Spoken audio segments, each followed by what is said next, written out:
अलैकुम वरहमतुल्लाहि वबरकातुहू। सुनो दोस्तों, गौर से तवज्जो से कि नेक लोगों के साथ अल्लाह की मदद होती है। कि एक ज़माने में एक बादशाह था नाफरमान, उसके पास एक जादूगर था। जब जादूगर बूढ़ा हो गया तो उसने बादशाह से कहा, मेरे पास कोई लड़का भेज दिया करो जिसे मैं जादू सिखा दूँ ताकि मेरे बाद वो तुम्हारे काम आ सके। तो बादशाह ने एक लड़के को जादूगर के पास भेजना शुरू कर दिया। तो ये लड़का जब जादूगर के पास जाता तो रास्ते में एक इबादत गुजार शख्स के पास से गुजरता जो हज़रत ईसा अलैहिस्सलाम के असली दीन पर था, अल्लाह को एक मानता था। ये लड़का उसके पास बैठ जाता और उसकी बातें सुनता। उस लड़के को उसकी बातें बहुत अच्छी लगती थी। इस तरह एक ज़माना गुजर गया। एक तरफ वो जादू सीखता और दूसरी तरफ दीन सीखता।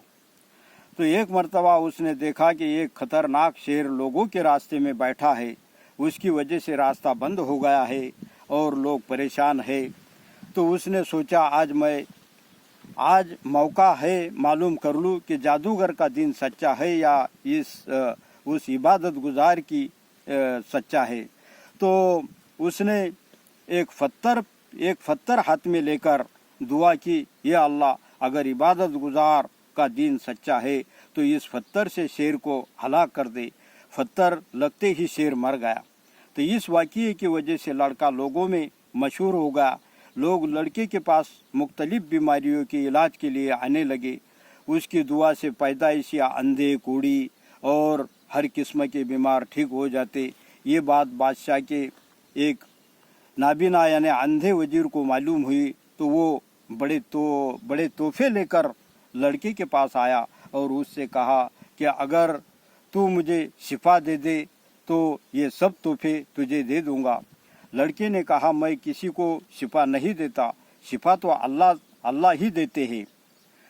अगर तू अल्लाह ताला पर ईमान लाने वाला का वादा करता है तो मैं अल्लाह ताला से तेरी शिफा के लिए दुआ करता हूँ।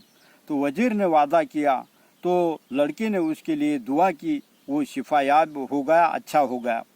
तो जब वजीर बादशाह के दरबार में आया तो बादशाह ने ताज्जुब से पूछा, तुझे यानी आँखों की रोशनी कैसे आ गई? तो उसने कहा कि मेरे रब ने, बादशाह ने कहा कि मेरे सिवा भी तेरा कोई रब है। यानी वो बादशाह नाफरमान था। वो क्या बोले कि मेरा सिवा भी कोई रब है। तो उसने कहा, मेरा और तेरा रब अल्लाह है। उस पर बादशाह ने उसे तरह तरह की सज़ा और तकलीफ़ें दी और पूछा कि तुझे ये तालीम किसने दी? तो आखिर उसने लड़के का नाम बता दिया। तो बादशाह ने लड़के को बुलाकर कहा, तुमने जादू में इतनी महारत हासिल कर ली कि पैदाइशी अंधों और लाइलाज बीमारियों को ठीक करने लगे। लड़के ने जवाब दिया, मैं किसी को शिफा नहीं देता, शिफा तो अल्लाह ही देते हैं। तो इस बात पर बादशाह ने लड़के को तरह तरह की सज़ा दी और उससे कहा कि तू अपने दीन से फिर जा। लड़के ने इनकार कर दिया। तो बादशाह ने अपने सिपाहियों को हुक्म दिया कि इसे फला पहाड़ की चोटी पर ले जाओ और अगर यह अपने दीन से फिर जाए तो छोड़ दो, वरना वहीं से उसको लौट दो, ढकेल दो। तो सिपाही उसे पहाड़ की चोटी पर ले गए और जब सिपाही उसे धक्का देने लगे तो उसने अल्लाह से दुआ की, ये अल्लाह, जिस तरह तू चाहे मुझे इन लोगों से छुटकारा दे। उस दुआ के साथ ही पहाड़ हिलने लगा और वो सिपाही गिर कर हलाक हो गए और लड़का सही सालिम बादशाह के पास आ पहुंचा। बादशाह ने पूछा, मेरे सिपाही कहाँ है? तो लड़के ने कहा, अल्लाह ने मुझे बचा लिया और उन्हें हलाक कर दिया। तो देखो दोस्तों, अल्लाह ही सब कुछ करने वाले हैं और वही शिफा देने वाला है और वही ज़िंदगी और मौत देने वाला है। जो बंदे दीन पर चलते हैं और उसके लिए कुर्बानी देते हैं, अल्लाह ताला उनकी हर तरह मदद फरमाते हैं और उनकी भरपूर हिफाजत करते हैं। तो अल्लाह आप लोग कहने सुनने ज़्यादा अमल की तौफीक नसीब अता फरमाए। बस तो फिर लाइक शेयर ज़रूर करें।